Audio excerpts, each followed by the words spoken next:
Bonjour, aujourd'hui je suis avec Alex, avec Ung, avec Médoc et nous allons parler de la PS2. Et oui, la PS2 c'est fini, quoi. La production de la machine est arrêtée et donc du coup on va faire un petit peu un bilan PlayStation 2. Bienvenue dans Extra Life.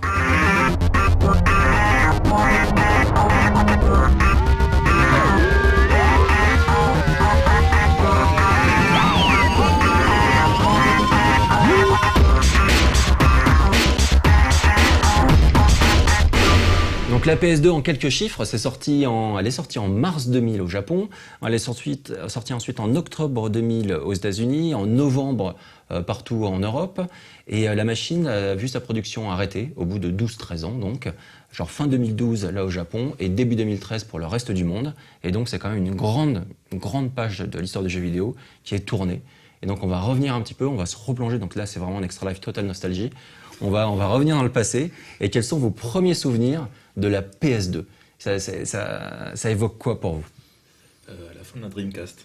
Parce que pour moi, ça a longtemps représenté la console qui a tué la Dreamcast. D'accord. Donc tu lui en veux encore ou c'est passé? Non, maintenant c'est passé. Ouais. Je peux pas lui en vouloir maintenant, c'est pas possible. Mais pendant longtemps.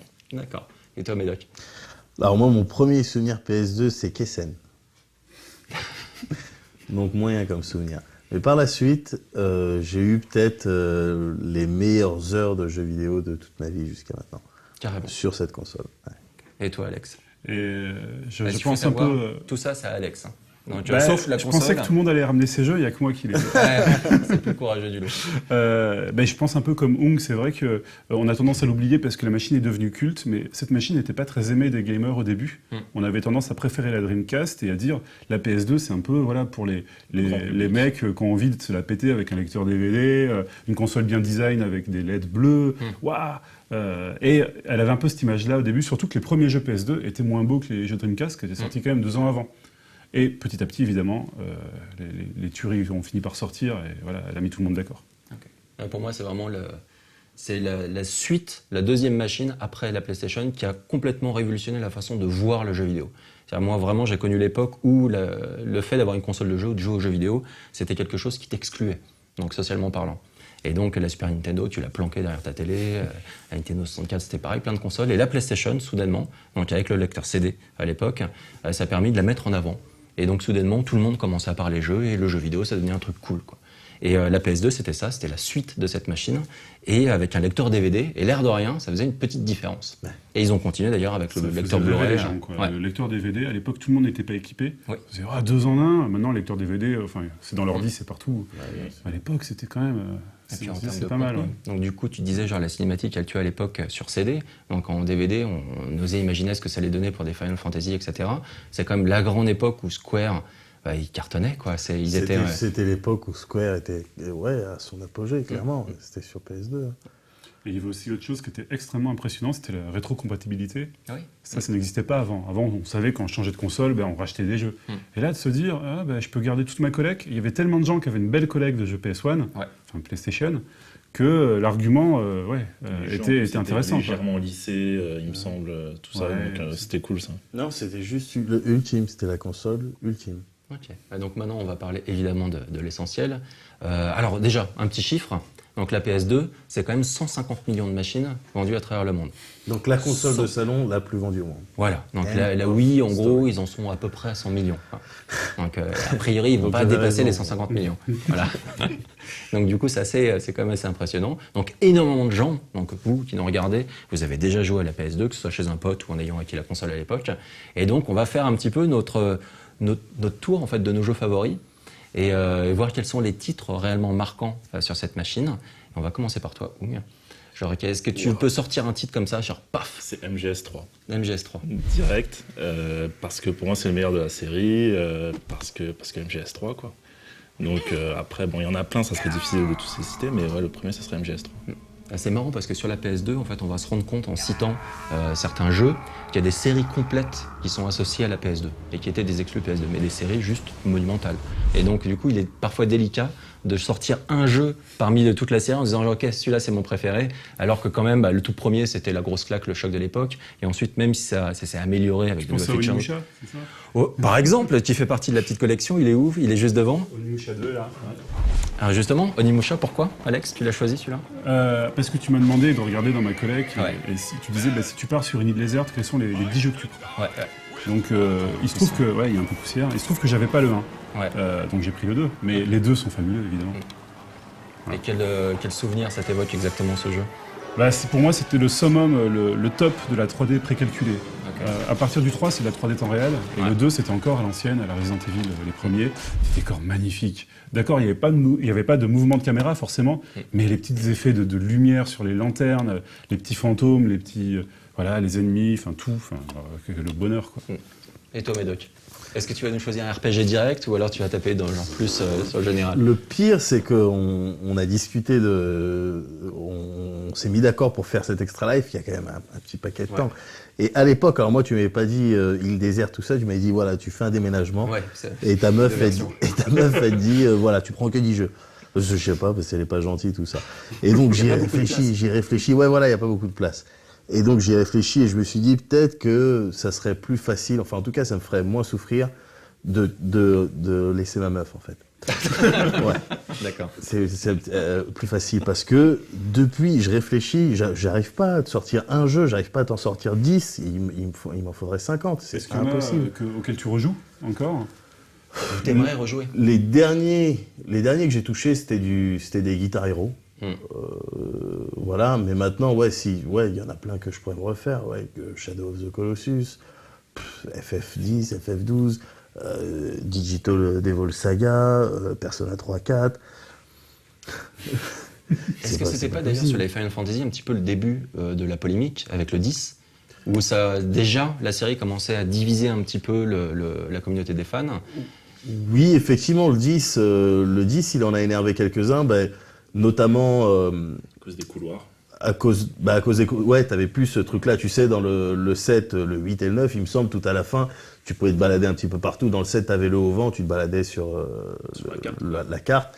C'était cool. Le 10, c'était des stages, voilà, on te mettait c'était des grands espaces, mais ça restait... T'avais aussi un boost graphique, genre assez incroyable, bon, par rapport au 7, au 9, etc., au 8. Évidemment. Mais par contre, t'avais un style qui s'affirmait, qui était ce que j'appelle un peu le style J-pop.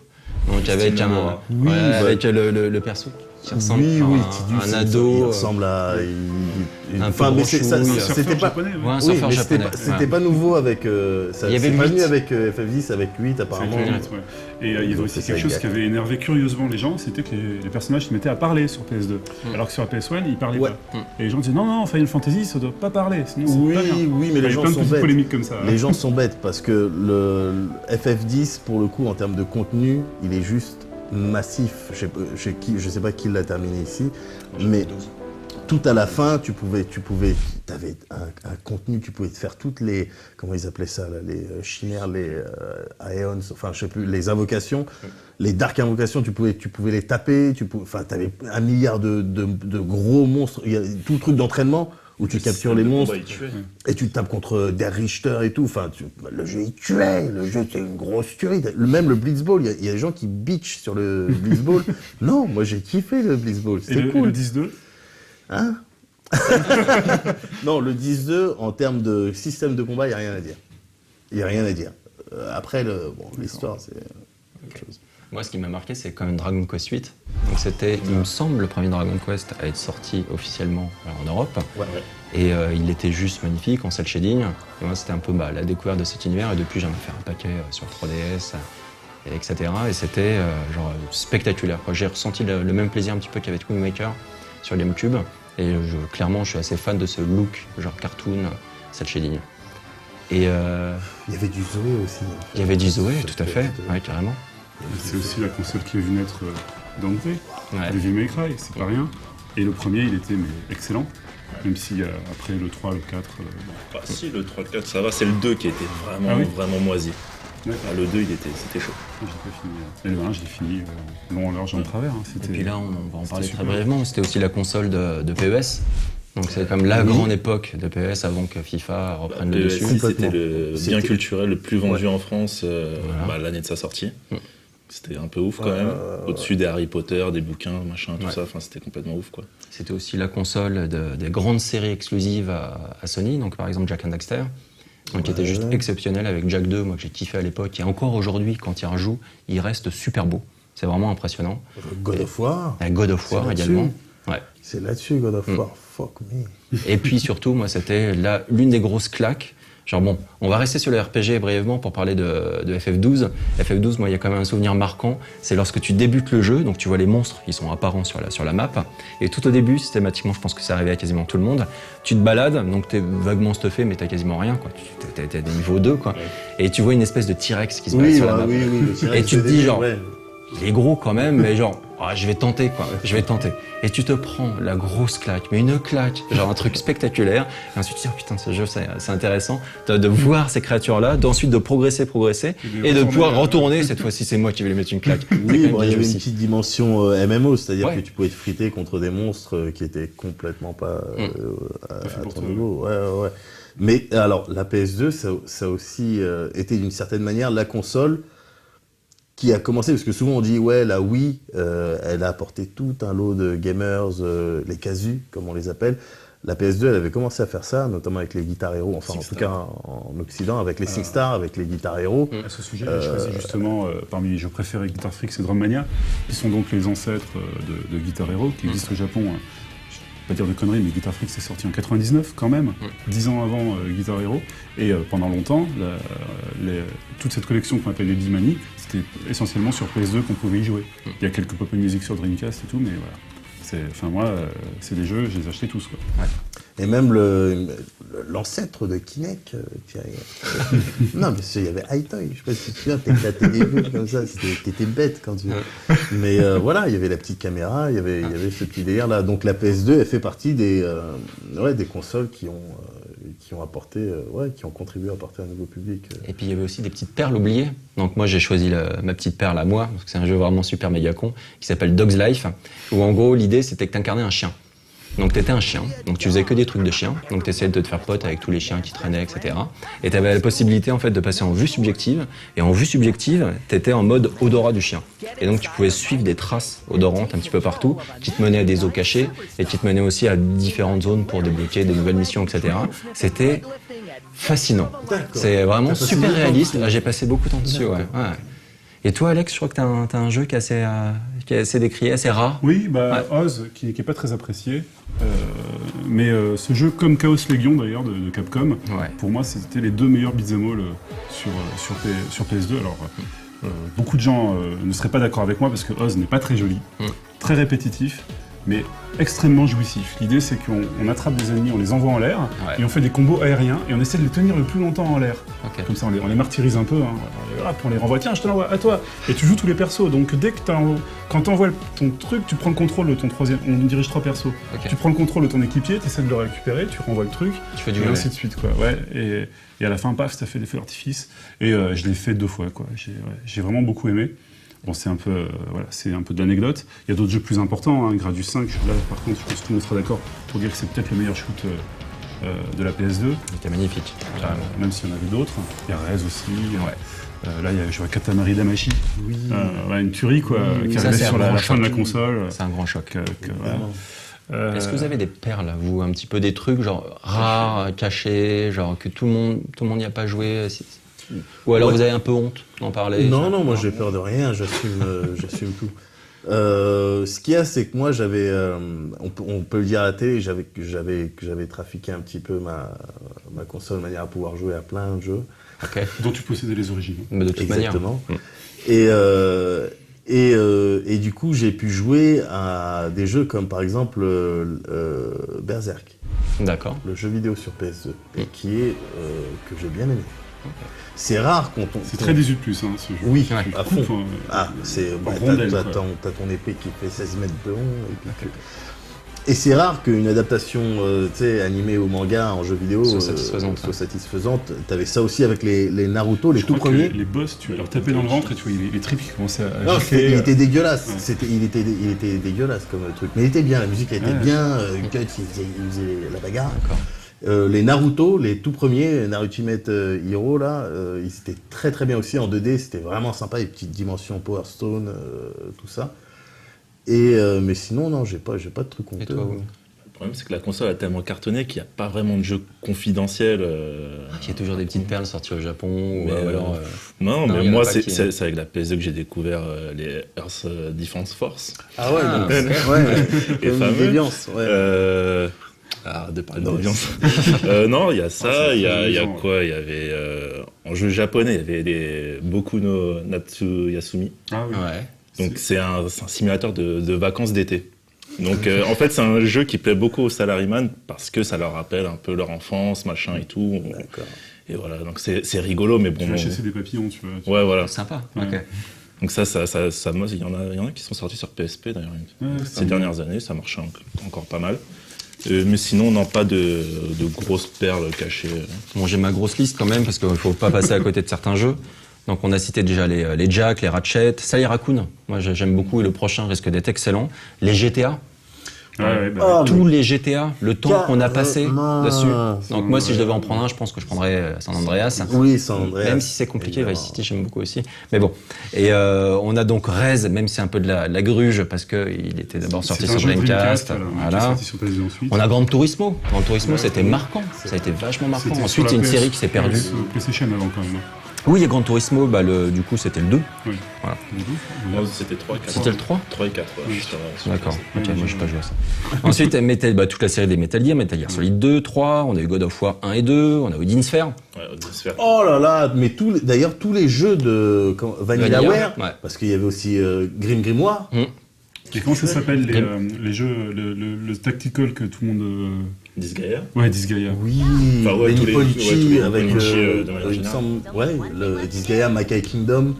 plus cette Alors j'ai pas joué à Disgaea, mais j'ai vu Suzuka passer des nuits à rentrer dans les armes, les niveaux par niveau, et à faire Dans des. les Itemware. Ouais, avec une espèce de théorie des dominos où les cases se retournent. Oui, bien c'est- sûr, avec les jeux au panel. Ouais, non, Ouais, mais les c'est un truc de. Il n'y a pas de fin. Ouais. Oui, ouais. Non, en gros, dans chaque arme, t'as 100 niveaux qui permettent Ouais. d'augmenter ton arme, et chaque niveau, c'est un combat à faire D'accord, sur une map.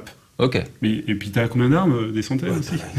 Ah oui, c'est une bonne durée de vie alors. Ah non, mais Ouais, en mais- termes de durée de vie, enfin, je veux dire, c'est un des RPG, c'est le RPG dans lequel tu peux aller jusqu'à level 9999. D'accord, sympa. Tu vois le truc? Et ton arme, tes items, tu peux les faire monter jusqu'à 9999, mais après, si tu les fusionnes avec un autre item, tu peux monter jusqu'à 19998. D'accord, Tu vois le délire? pas mal. Ah ouais, c'est pas mal. Et en jeu de caisse aussi, c'était pour moi, la PS2, c'est Burnout également, donc j'ai Burnout 2 et 3. Donc Burnout 2, c'était déjà plus classique, c'était assez proche des Ridge Racer, mais avec vraiment un pur gameplay très fin. Et le 3, c'était l'arrivée des takedowns, donc c'est le côté ultra fun. Donc on a eu Zoe 2, on a eu les SSX, donc le Tricky en particulier sur PS2, et puis ensuite le 3, juste incroyable. Donc Guitar Freaks, on a Silent Hill. Silent Hill, il y en a un Il y a là. un Silent Hill 2 là, qui traîne. Le 1 était sur PlayStation. Ouais, et là premier c'était le nom. 2. Le 2, quoi, ouais. On est obligé de le mentionner, sinon Jonathan il nous en voudra à vie. Oui, Ah, mais ouais, d'ailleurs, ouais, mes 2, c'est le 3, meilleur de 4, la hein, série. faut pas avoir peur. Ensuite, on a eu quoi? On a eu RE4. Non, même si. voilà. GameCube et. Voilà. Donc, DMC, on l'a vu. On a eu pas mal de jeux de baston aussi avec Tekken 4, avec Virtua Fighter 4, Alors avec attention, Soul Calibur Tekken, 2. Thierry. Ouais, Tekken, il a bien Tekken. dit, là. Non, il a mal dit. Non, il a dit j'ai dit Tekken, Tekken, il j'ai a dit dit Tekken, Tekken. comme d'habitude. On a aussi Beyond Good and Evil, donc j'en ai pas oublié. Et puis, j'ai noté Persona. Il y a eu des Persona. Oh là t'es là pas là fan. là, j'ai oublié. Ah. Persona. Kingdom Hearts 2 aussi. Oh, ouais, non, mais ça, c'est pas ma cam. Mais oui. Ouais, En tout cas, ce qui est vraiment étonnant avec cette console, c'est qu'elle avait réussi à se faire extrêmement désirer à sa sortie. Il y a eu beaucoup de temps entre la sortie japonaise et française, et elle faisait fantasmer beaucoup de gens. Il y a plein de petits détails qui, à l'époque, étaient assez magiques. Par exemple, le fait que les DVD soient noirs. Alors là, ça, c'est un CD. Alors, ou c'est l'inverse. Non, c'était C'est les les DVD PS1, blancs. Ah, c'est les... C'était sur PS1, il n'y a pas ça sur... sur PS1, c'était les C'est- CD voilà, noirs ils et sont c'était bleu, ouais. Ouais, et là, ils étaient bleus. Le fait qu'il y ait une diode bleue, j'en parlais tout à l'heure, c'était la première, faut le savoir, machine grand public avec une diode bleue. Parce que c'est plus dur à faire que les diodes verts et rouges, en fait. Donc D'accord. à l'époque, c'était la première fois qu'on voyait une machine briller bleu. Donc tout ça, ça contribuait à donner un effet extrêmement futuriste et kiffant. Et c'est ça que les gens, par rapport à la Dreamcast, voyaient, c'est l'emballage, quoi. Et les sorties étaient mémorables. Au Japon, donc j'avais été faire un reportage sur la sortie japonaise. On avait vu j'avais filmé une émeute de gens qui voilà, en fait. En France, il y avait eu une Et émeute en aussi. France, au Virgin, il y a eu la même chose. C'est quand même étonnant. Et pourquoi on se demande pourquoi ils n'ont pas réussi à faire la même chose avec la PS3. La PS3, c'était le contraire. C'était le lancement de la PS3 en France, il y avait C'était catastrophique. C'était un échec, ouais. Mais je Ouais. pense que c'était lié Il y aussi avait au marketing, à la com. Oui. C'est un- Ouais. bon. C'était beaucoup trop cher aussi. 600 Exactement, €, ouais, la sortie, c'était quelque chose. Ouais. Ouais. On n'a pas parlé de Shadow of the Colossus, quasiment. Donc quand même, il est juste là. Donc on va terminer là-dessus. Moi, c'est quand même le jeu. Si je devais emporter 10 jeux, quelle que soit la machine, je pense qu'il y aurait Shadow of the Colossus. Eh ben dedans. voilà, Voilà. je vais m'endormir. Et donc ça, c'est à faire. Ouais, Donc de toute manière, ouais. n'hésitez pas sur les forums donc à balancer vous aussi votre top 10 sur PS2. Ça peut être très rigolo. Je pense que vu la masse de jeux sortis sur cette machine, ça va être Et là, juste complètement il y a délirant. Yakuza à faire aussi. Les Yakuza. Ouais. Ah ouais. Bah oui, ça tue Yakuza. D'accord. Bon voilà, Yakuza également. Merci d'avoir participé à cette émission, merci d'avoir participé vous aussi en la regardant, en plongeant un petit peu dans nos souvenirs. La grande époque, ça fait quand même 12-13 ans maintenant, quoi. Ça passe à toute vitesse. On aura cette année normalement l'annonce de la PS4, donc c'est vraiment genre une page mais genre énorme quoi, qui se tourne dans l'histoire du jeu vidéo. Donc voilà. On se retrouve très bientôt pour un prochain Extra Life.